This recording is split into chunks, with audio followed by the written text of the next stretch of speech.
Welcome to OTT junction பக்தி super singer. So இந்த பக்தி சூப்பர் சிங்கரை பொறுத்தவரை ஒரு யூனிக் ப்ரோக்ராம். இதுவரை எந்த ஒரு சிங்கிங் காம்படிஷன்லையும் இந்த மாதிரி ஒரு பக்தி பாடல்களுக்கு அப்படிங்கிற மாதிரியான ஒரு நிகழ்ச்சி நடந்ததில்லை. அதுவும் இது நம்மளால புரிஞ்சுக்க முடியுது. ஒரு ரெகுலர் சீசன் நடத்த முடியாது, ஒரு 10 மாசத்துக்கோ 8 மாசத்துக்கோ இது நடத்த முடியாது. ஏன்னா பக்தி பாடல் மட்டுமே இருக்கிறதுனால அவங்க அழகா எப்படி பிளான் பண்ணியிருக்காங்கன்னா 2 மாசம் பிளான் பண்ணியிருக்காங்க.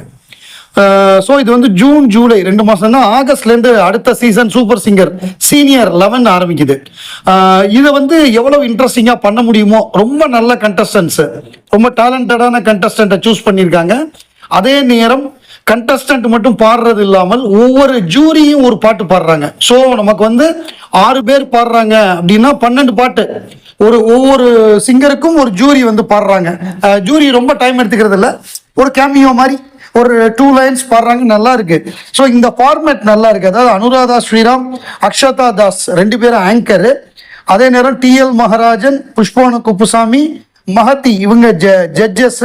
இதை தவிர ஜூரின்னு பார்த்தோம்னா செந்தில் கணேஷ், ராஜலட்சுமி, அதே மாதிரி இந்த வாரம் பூஜா வைத்தியநாத் வந்திருந்தாங்க. அதுல நல்ல சிங்கர்ஸ்லாம் இருக்காங்க. நமக்கு பிரபலமான சிங்கர்ஸ் அது மாறி மாறி வருவாங்க.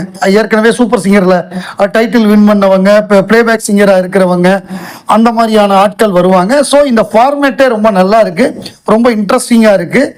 இந்த வாரம் பர்ஃபார்மன்ஸஸும் நல்லா இருந்தது. ஸோ சாட்டர்டே எபிசோடுடைய முதல் பர்ஃபார்மன்ஸா அலீனா பாடினாங்க. ஸோ அலீனா பாடினது பெங்களூர் ரமணியம்மாள் பாடின குன்றத்திலே குமரனுக்கு கொண்டாட்டம்.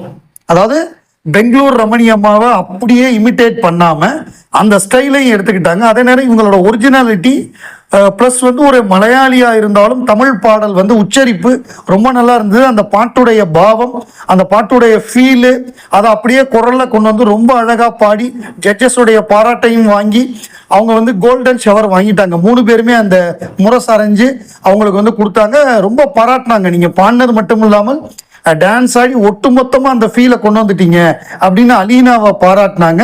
அது நல்லா இருந்தது. 2வது பாட்டு அம்பிகையே ஈஸ்வரியே அந்த பாட்டு. ஸோ அது கார்த்திக் நாராயணன் பாடினாரு. இது பட்டிக்காடா பட்டணமா படத்துல நடிகர் தலைவர் சிவாஜி கணேசனுடைய பாடல். அந்த படம் MS விஸ்வநாதன் மியூசிக்ல TMS பாடியிருப்பாரு. ஸோ அந்த பாடலை கார்த்திக் பாடினாரு. அவங்க என்ன சொன்னாங்கன்னா, கார்த்திக் உடைய பிளஸ் மைனஸ் 2 அவருக்கு நல்லா தெரியுது. எந்த இடத்துல அந்த பிளஸ்ஸை எப்படி பயன்படுத்தணுமோ ரொம்ப அழகா பயன்படுத்துறாரு. அந்த குரலை கரெக்டா அந்த பாவத்தோட அவர் பாடுற விதம், எந்த இடத்துல ஹை பிச்சு, எங்க லோ பிச்சு, எங்க த்ரோ பண்ணணும், இது எல்லாத்தையும் கரெக்டா, இந்த வித்தையெல்லாம் கரெக்டா கத்துக்கிட்டு சரியா பாடியிருக்காரு. ஒரு மன நிறைவு ஏற்படுதுன்ட்டாரு TL மகராஜன். இந்த பக்தி சூப்பர் சிங்கர் எப்படி இருக்குமோ என்னமோன்னு ஒரு கேள்விக்குறி இருந்தது. பட் இந்த தம்பி மாதிரியான சிங்கர்ஸ் பாடும் பொழுது மனசு நிறைஞ்சிருச்சு, ஒரு தெய்வீக குரல் கிடைச்சிருச்சு அப்படின்னு சொல்லி பாராட்டினாரு. கோல்டன் ஷவரும் அவருக்கு கிடைத்தது. அந்த கடைசி ஸ்டான்ஸ் காமராஜருக்காக எழுதப்பட்ட வரிகள் அப்படிங்கிறத கண்ணதாசன் காமராஜருக்காக எழுதின வரிகள் அழகா எக்ஸ்பிளைன் பண்ணாரு. அந்த சிவகாமியோட மகன் அப்படிங்கிறதெல்லாம் அந்த கடைசி பேரால வரும், அது கடைசி ஸ்டான்ஸால வரும். அதை அழகா எக்ஸ்பிளைன் பண்ணாரு. ஓவராலா ரொம்ப அருமையான பர்ஃபார்மன்ஸா இருந்தது. ஒரு பக்தி உணர்வை ஊட்டும் பாடலாக கார்த்திக் பாடி கோல்டன் ஷவரை ஜெயிச்சிட்டாரு. 3rd performance Devakottai Abirami. அவர் முருகன் பாடல் ஒன்று பாடினாங்க, படியேறி வருவாயே முருகா, முருகனுக்கு அரோகரான்னு. அவங்க பாடினது மட்டும் இல்லாமல் பயங்கரமா டான்ஸும் ஆடி ஜட்ஜஸ் எல்லாம் வியக்க வச்சுட்டாங்க. நம்ம புஷ்பவனம் குப்புசாமி உன் பாட்டெல்லாம் கேட்டு என் கவலையெல்லாம் மறந்து போச்சுன்னு அவரு ஒரு பாட்டு பாடினாரு. அப்புறம் நம்ம TL மகராஜன் நீங்க பாட்டு மட்டும் கேட்கணும்ட்டு நாங்க வந்தோம், நீங்க பாட்டு மட்டும் பாடாமல் மயிலாட்டம், ஒயிலாட்டம், கரகாட்டம் எல்லாத்தையும் ஆடி பிரமாதப்படுத்திட்டீங்கன்ட்டாங்க. மஹதி ஆரம்பத்துல என்னடா அது பல்லவி பாடும்பொழுது நம்ம அபிராமியை காணுமே, அவங்களுக்கு ஏதாவது டூப்பு வந்துட்டாங்களான்னு பார்த்தேன். சரணத்துலேருந்து ஒரு ஆட்டம் ஆடினீங்க பாருங்க, இதுதான் ரியல் அபிராமி. ஃபென்டாஸ்டிக்கா இருந்தது. உங்களோட ஆட்டிடியூட், கான்ஃபிடன்ஸு, த்ரோ எல்லாமே வேற லெவல்ல இருந்ததுன்னு பாராட்டி கோல்டன் ஷவரை கொடுத்து அவரை பாராட்டினாங்க. ஒட்டுமொத்தமா எல்லாரையும் ஆட வச்சுட்டாங்க நம்முடைய Devakottai Abirami. Super singer title ஜெயிச்ச அருணா அவங்களோட சிஸ்டர் அகிலா, ட்வின்ஸ். அவங்க அகிலா தான் பாடினாங்க.